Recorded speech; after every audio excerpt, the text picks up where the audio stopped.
Speaker, the root of the problem is the abusive participation of commercial and universal banks in the salary deduction scheme through the rural and thrift banks, which have various standing memoranda of agreement with DepEd. I call for the abolition of this practice, which only existed as a policy during the previous DepEd administration, to favor banks in the salary deduction scheme implemented by the department. This agreement only bound the department to the condition set forth by the private lender, which may be harmful to the best interests of public school teachers and increases the department risk to lawsuits should DepEd wishes to strictly enforce rules and regulations supplementary to existing laws that are inconsistent with the condition stipulated in the agreements.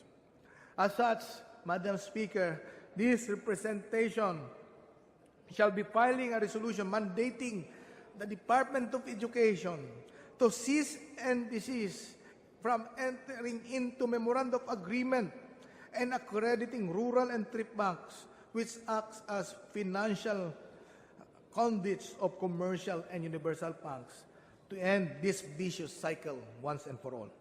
Altogether, the department should likewise terminate the renewal of previous memorandum of agreement between private lending institutions disqualified by law in order to cleanse itself from the allegations that DepEd officials and employees profit from the undertaking of these agreements with the above-mentioned PLIs.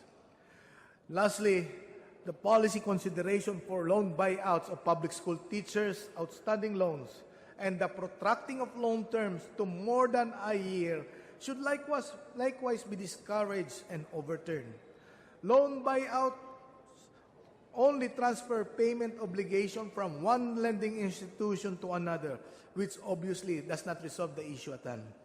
This transfer is also costly on the part of the public school teachers, as this process involves service fees and refinancing charges, in addition to fees and penalties accrued from the previous lender.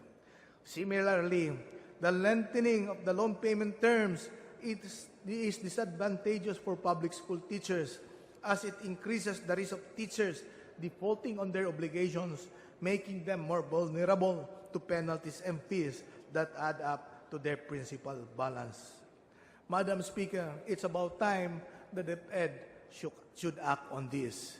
Otherwise, even if we increase the salaries and the benefits of our public school teachers, they will always be burdened by debts.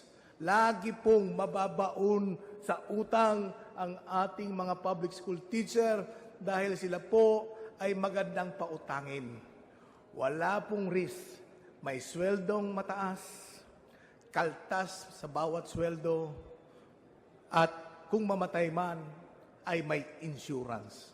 So, practically, Madam Speaker, there is no risk when you contracted a loan with the teacher. Madam Speaker, esteemed colleagues, the plight of our public school teachers will continue and will definitely last unless decisive, coherent, and responsive steps are taken. Private interest to make profit will prevail and will continue to awas our public school teachers with financial obligation.